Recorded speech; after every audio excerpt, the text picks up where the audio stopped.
श्री स्वामी समर्थ। जय जय स्वामी समर्थ। स्वामींचं नाव घेऊन मी या व्हिडिओला सुरुवात करते। येत्या 8 मे म्हणजेच गुरुवारी आली आहे मोहिनी एकादशी। शास्त्रानुसार मोहिनी एकादशीचं व्रत श्रेष्ठ मानलं जातं। या दिवशी भगवान विष्णूंनी मोहिनीचं रूप धारण करून राक्षसांचा वध केल्याचं सांगितलं जातं। मोहिनी एकादशी व्रत केल्याने व्यक्तीची सर्व पापं धुतली जातात आणि व्यक्तीला शत्रूवर विजय प्राप्त करता येतो। एवढंच नाही तर एकादशी व्रत केल्याने कुटुंबात सुख शांती कायम राहते आणि व्यक्तीला धन ऐश्वर्य आणि बुद्धीची प्राप्ती होते। तसेच एकादशी केल्याने आरोग्य निरोगी राहतं आणि व्यक्तीची सर्व दुःख दूर होतात, सर्व पापांपासून मुक्ती मिळते। वैशाख महिन्याच्या शुक्ल पक्षाची एकादशीची सुरुवात ही 7 मे रोजी सकाळी 10:19 सुरू होईल, तर दुसऱ्या दिवशी म्हणजे 8 मे रोजी दुपारी 12:29 समाप्त होईल आणि उदय तिथीनुसार मोहिनी एकादशीचं व्रत हे 8 मे रोजी म्हणजेच गुरुवारी ठेवलं जाणार आहे। पद्मपुराणानुसार त्रेतायुगात भगवान रामाने महर्षी वशिष्ठांच्या सांगण्यावरून हा उपवास केला होता। असं म्हणतात की हा उपवास सर्व प्रकारच्या दुःखापासून मुक्ती देणारा आणि सर्व पापांपासून मुक्ती करणारा सर्वोत्तम उपवास आहे। धार्मिकदृष्ट्या हा दिवस अत्यंत महत्त्वाचा असल्यामुळे या दिवशी काही प्रभावी उपाय आणि सेवा देखील केल्या जातात आणि म्हणूनच आज मोहिनी एकादशीच्या दिवशी आपल्याला रात्री घरातून बाहेर ही एक वस्तू फेकायची। ही वस्तू बाहेर फेकल्यामुळे आपल्या घरामध्ये असणारी जेवढी पण नकारात्मकता, इडापिडा, भांडणं, नजरबाधा, अडचणी, करणीबाधा तर नष्ट होणारच आहे, पण आपलं 7 पिढ्यांचं दारिद्र्य नष्ट होऊन आपल्या संपूर्ण कुटुंबाची भरभरून अशी प्रगती होणार आहे। ती कोणती वस्तू फेकायची, कोणत्या वेळेमध्ये फेकायची त्याबद्दल सविस्तर आणि महत्त्वाची अशी माहिती मी तुम्हाला या व्हिडिओमध्ये देणार आहे, तर व्हिडिओ पूर्ण पहा। आणि जर तुम्ही माझ्या चॅनलवर नवीन असतील तर चॅनलला सबस्क्राइब करा आणि शेजारी बेल आयकॉन सुद्धा प्रेस करा, जेणेकरून तुम्हाला माझ्या नवनवीन व्हिडिओचं नोटिफिकेशन हे मिळत राहील आणि तुम्ही एक पण व्हिडिओ मिस करणार नाही। आणि कमेंटमध्ये ओम नमो भगवते वासुदेवाय नमः लिहायला अजिबात विसरू नका।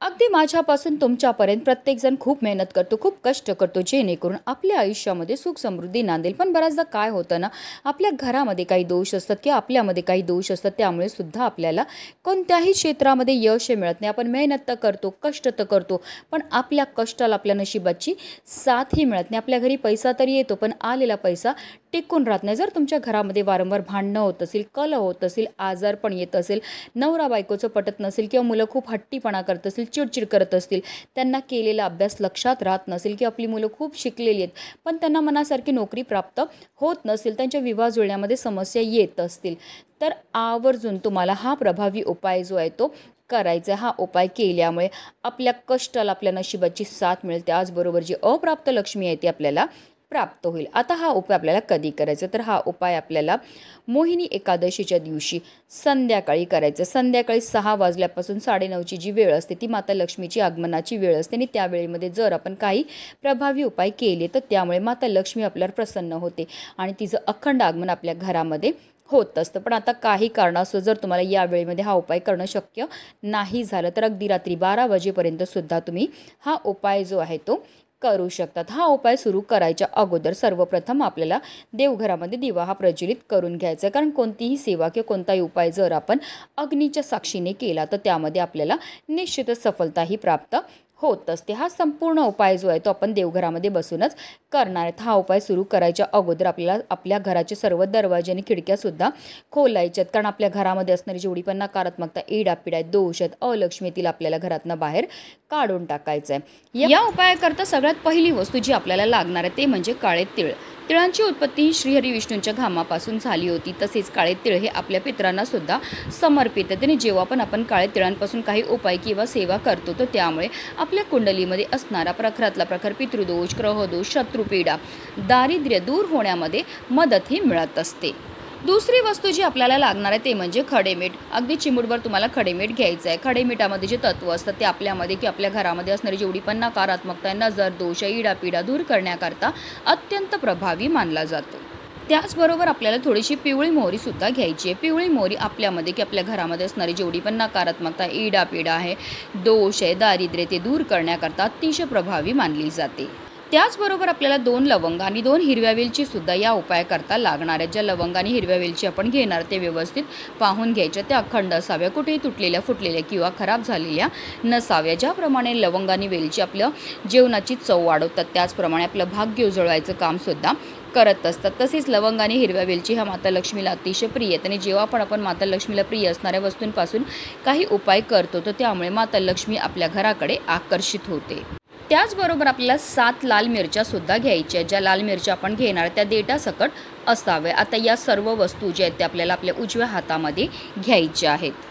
आपल्या घरामध्ये जेवढे पण सदस्य असतील त्या प्रत्येक सदस्यावरनं आपल्याला या सर्व वस्तू ज्या आहेत त्या 7 वेळा डोक्यापासून पायापर्यंत उतरवून घ्यायच्या। त्याचबरोबर आपल्या संपूर्ण घरामधनं सुद्धा आपल्याला या वस्तू ज्या आहेत त्या फिरवायच्यात। फिरवताना आपल्या मनामध्ये सकारात्मकता असावी, आपल्या मनामध्ये असे विचार असावे की या वस्तूंसोबत माझ्या घरामध्ये असणारी जेवढी पण नकारात्मकता, इडापिडा आहे, दोष आहेत, अलक्ष्मी आहे, तिला मी घरातनं बाहेर काढून टाकलेलं आहे। आपल्या संपूर्ण घरामधनं या वस्तू फिरून झाल्यानंतर आपल्याला आपल्या मुख्य प्रवेशद्वाराच्या बाहेर जाऊन उभं राहायचं आणि आपल्या मुख्य प्रवेशद्वारावरनं सुद्धा आपल्याला 7 वेळा या वस्तू ज्या आहेत त्या उतरवायच्या आहेत। उतरवताना आपल्याला असं बोलायचं की माझ्या घरामध्ये असणारी जेवढी पण नकारात्मकता, इडापिडा आहे, दोष आहेत, अलक्ष्मी आहे, तिला मी ह्या वस्तूंसोबत बाहेर काढून टाकलेलं आहे। एकदा ह्या वस्तू आपल्या मुख्य प्रवेशद्वारावरनं उतरवल्या की त्यानंतर आपल्याला या वस्तू ज्या आहेत त्या जाळायच्या आहेत। आता तुम्ही गावा साईडला राहत असतील, तुमच्याकडे चूल पेटवत असतील तर या वस्तू आपल्याला चुलीमध्ये पेटवायच्या। आता तुम्ही गावा साईडला राहत नाही, तुमच्याकडे चूल नाही, मग काय करायचं, मग एक पातेलं घ्या, त्यामध्ये तुम्हाला थोडंसं भीमसेनी कापूर जो आहे तो टाकून प्रज्वलित करायचं आणि त्यामध्ये आपल्याला प्रयत्न करून या वस्तू जाळायचेच।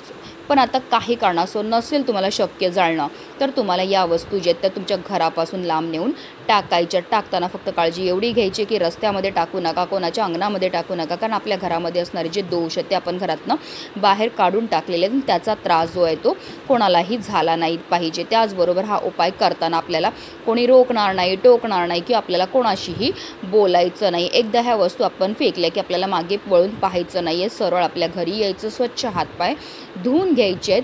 अशा रीतीने आपल्याला हा उपाय जो आहे तो आजच्या दिवशी करायचा। अतिशय चमत्कारिक असा हा उपाय केल्यामुळे आपल्या घरामध्ये असणारी जेवढी पण नकारात्मकता, इडापिडा, नजरबाधा, करणीबाधा तर नष्ट होणारच आहे, पण आपलं 7 पिढ्यांचं दारिद्र्य नष्ट होऊन आपल्या संपूर्ण कुटुंबाची भरभरून अशी प्रगती होणार आहे। म्हणूनच व्हिडिओ जास्तीत जास्त लोकांपर्यंत शेअर करा, जेणेकरून प्रत्येकाच्या आयुष्याचं कल्याण हो, हीच मनामध्ये इच्छा।